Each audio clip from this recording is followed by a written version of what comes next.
그동안 반려동물에 관한 영상을 여러 차례 업로드했습니다. 영상을 찍는 과정에서 무지개의 다리를 걷는 저의 큰 아들과 같은 반려견 쥐방울에 대한 그리움이 커졌습니다. 반려견을 떠나보내신 분들의 마음이 모두 그렇겠죠. 저 또한 참 많이 보고 싶고 그렇습니다. 그래서 이번 영상은 저와 12년을 함께한 반려견 쥐방울과의 마지막 순간에 대한 이야기를 들려드릴까 합니다. 방울이와 저는 인생에서 가장 힘든 시기에 만났습니다. 제가 지금처럼 하는 분야에서 탑이 되기 전까지 이사를 무려 10번 정도 다녀야 했습니다. 그때마다 방울이는 함께 동고동락했던 친구이자 자식과 같은 존재였습니다. 제가 29살 때 전라북도 전주에서 살았습니다. 그때 한 애견 분양 가게에서 방울이를 만났습니다. 요크 셔터리의 종의 방울이는 다른 아이들에 비해 유난히 체구가 작았습니다. 이 아이가 케이지 안에서 혼자 놀고 있더라고요. 저는 이 아이에게 꽂혔고 집에 데리고 왔습니다. 하도 체구가 작아서 쥐방울이라는 이름을 지어 주었습니다. 방울이가 다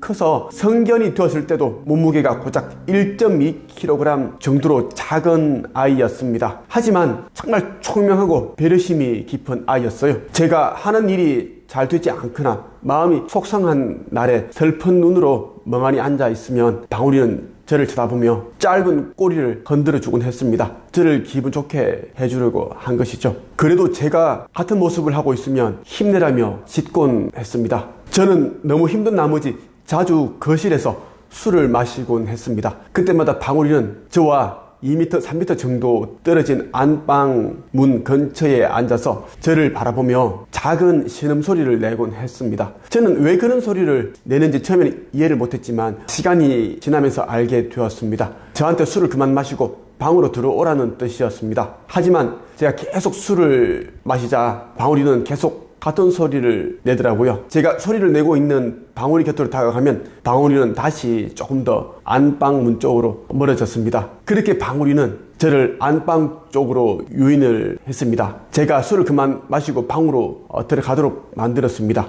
지금 생각해보면 힘들 때마다 술에 의지하는 일이 많은데 술을 덜 마시게 하려고 했던 것이라고 저는 생각을 합니다. 한 번은 외출해서 집으로 돌아왔는데 방울이가 땅콩이와 함께 반가워서 꼬리를 흔들며 저한테 다가왔습니다. 그때 저의 손에는 온라인 서점에서 주문한 10권 정도의 책이 들어있는 무거운 택배 박스가 들려져 있었습니다. 저는 반가운 마음에 왼손에는 온라인 서점 택배 박스를 들고 오른손으로 방울이를 만져주려고 했습니다. 그 순간 왼손에 들려져 있던 종이 박스가 균형을 잃으면서 아래로 떨어지게 되었습니다. 그런데 한쪽 뾰족한 모서리가 그만 방울이 한쪽 발을 강타하고 말았습니다. 그 순간 방울이는 날카로운 비명소리를 질렀는데 그때를 생각하면 지금도 아찔합니다. 마음이 아픕니다. 제가 종이 박스를 내려놓고 방울이를 어루만졌어야 되는데 하는 자책감이 지금도 듭니다.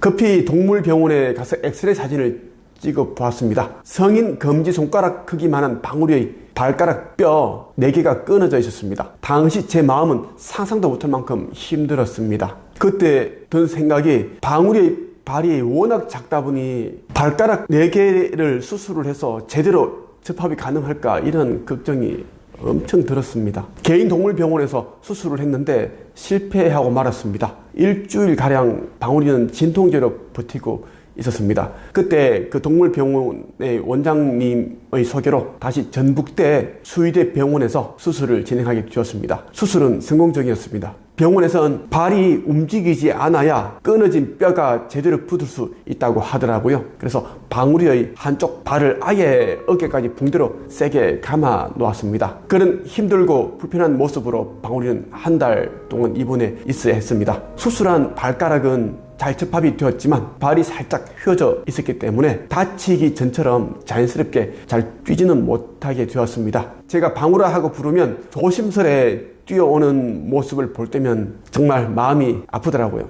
방울이는 정말 영특한 아이였습니다. 제가 자기 몸을 잡으려고 손을 뻗을 때 제가 편하게 잡을 수 있도록 저의 손이 어느 쪽 손인지 왼손인지 오른쪽 손인지를 파악을 하고 자기 몸을 잡기 편하도록 돌려주더라고요. 그 정도로 배려심이 있는 아이였습니다. 방울이는 제가 가난으로 인해 너무나 힘들어할 때도 함께 했고요. 저는 오로지 꿈을 이루기 위해 고군분투했습니다. 당시 제가 많이 외로워할 때도 방울이는 저와 함께 했고, 누구도 저의 성공을 믿지 않았을 때도 방울이는 항상 제 옆에 있었습니다.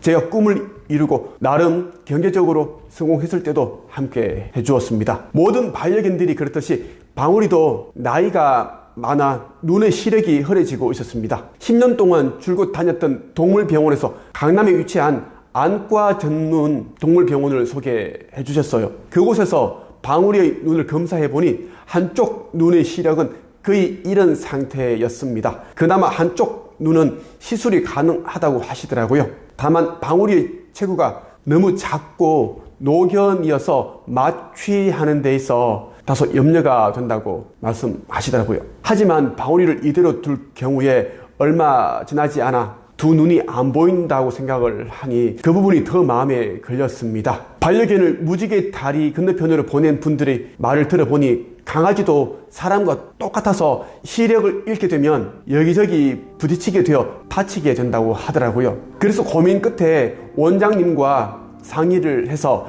여러 검사를 한 후에 방울이의 한쪽 눈 각막 수술을 하게 되었습니다. 워낙 소심한 아이여서 수술실에 들어가기 전에 온몸을 떨면서 저를 바라보던 모습이 지금도 선합니다. 수술비가 반려견을 키우지 않은 분들이 들으면 미쳤다고 할 정도로 큰 금액이었습니다. 수술 비용으로 500만 원이 들었지만 정말이지 저는 조금 더 아깝지 않았습니다. 저는 오히려 이 돈으로 방울이의 눈 수술을 시켜줄 수 있다는 것이 더 감사했습니다. 수술 후 우리 부부는 최대한 방울이가 아프지 않으면서 얼른 회복되었으면 하는 그런 생각을 참 많이 했습니다. 기도도 참 많이 했어요. 우리 부부는 시간을 정해놓고서 하루에 5번, 새벽에도 알람 시간을 맞춰놓고 2가지 종류의 안약을 넣어주었습니다. 수술한 눈의 통증이 심할 텐데 방울이는 배변용 패드에다 오줌을 누르고 애쓰더라고요. 다리에 힘이 없어 다리를 들고 오줌을 누다가 종종 넘어지곤 했습니다. 그런데 어느 날부터 방울이가 밥을 먹고 나면 토하기 시작하더라고요. 그리고 밥을 잘 안 먹기 시작했습니다. 급히 동물병원으로 데려가서 입원을 시켰습니다. 그때 저는 회사 직원들과 지방에 워크숍을 가 있었습니다. 며칠 후 병원에서 원장님으로부터 다급하게 전화가 걸려왔어요. 방울이가 곧 세상을 떠날 것 같다는 소식을 전해주시더라고요. 몸에 폐혈증 증상이 심해져서 손을 쓸 수 없게 되었다고 했습니다. 어제까진 증상이 좋아서 알리지 않았는데 오늘 아침부터 갑자기 체온이 떨어지기 시작했다는 겁니다. 저는 아내와 함께 급히 차를 몰고 강남에 위치한 병원으로 향했습니다. 병원으로 가는 동안 정말 많은 생각들이 교차되더라고요. 방울이와 함께한 추억들이 쉴 새 없이 머릿속에서 필름처럼 지나갔습니다. 병원에 도착해보니 방울이는 이미 무지개 다리를 건넜고 몸은 싸늘하게 식어 있었습니다. 방울이를 보는데 아무 말도 못하겠더라고요. 가슴이 먹먹하고 코끝이 찡해지고 눈시울이 뜨거워지면서 자꾸 눈물이 나더라고요. 저는 방울이를 만질 수 있는 마지막 순간이라는 생각에 정말 떨리는 손길로 방울이의 머리와 코, 다리, 발을 만져보았습니다. 정말 믿고 싶지 않았지만 1.2kg이 아주 작은 이 체구의 방울이는 조금도 움직이지 않더라고요. 방울이는 그렇게 세상을 떠났습니다. 친자식처럼 너무나 아끼고 사랑했던 반려동물 지방울은 2020년 9월 14일에 무지개 다리를 건넜습니다. 자주 제가 방울이 눈 수술을 하지 않았더라면 지금쯤 함께 살고 있을 텐데 이런 생각도 참 많이 했습니다. 방울이 유골은 차마 땅에 묻지 못하고 제 서재에 그대로 두고 있습니다. 방울이를 생각하면서 추억하고 있습니다. 지금 저희 2번째 강아지 땅콩이도 저와 14년을 살다 보니 어느새 노견이 되어 귀가 잘 들리지 않습니다. 치매 초기 증상도 있고요. 밥 먹고 나서 돌아서면 또 밥을 달라고 할 때도 있습니다. 2년 전만 하더라도 땅콩이는 집에 이곳저곳을 말처럼 뛰어다니며 휘젓고 다녔습니다. 그런데 지금은 계속 엎드려 잠만 자고 있습니다. 예전에는 저에게 다가와 놀자고 그렇게 귀찮게 하더니 지금은 제가 반대로 놀자고 귀찮게 해도 잘 움직이려 하지 않더라고요. 방울이 다음으로 무지개 다리를 건널 아이가 땅콩이가 아닐까 하는 생각에 마음이 어느새 슬퍼지기도 합니다. 저는 영성과 마음 공부를 하면서 동물도 우리 인간과 마찬가지로 영혼이 있고 영혼의 성장을 위해 윤회한다는 것을 알게 되었습니다.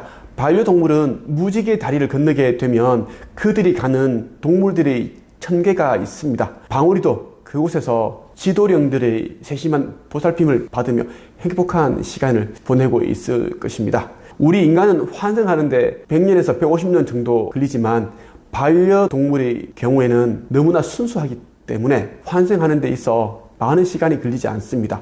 짧으면 2년, 길어도 10년 안에 새로운 삶의 목적을 가지고 다시 환생하게 됩니다. 어느 정도 시간이 흘러 제가 다른 반려동물을 입양한다면 그 강아지가 환생한 방울이었으면 좋겠습니다. 이런 생각을 해보았습니다. 제 생각에는 저와 방울이 모두 서로를 알아볼 것 같다는 느낌이 듭니다. 이번 영상 여기까지 하겠습니다. 감사합니다.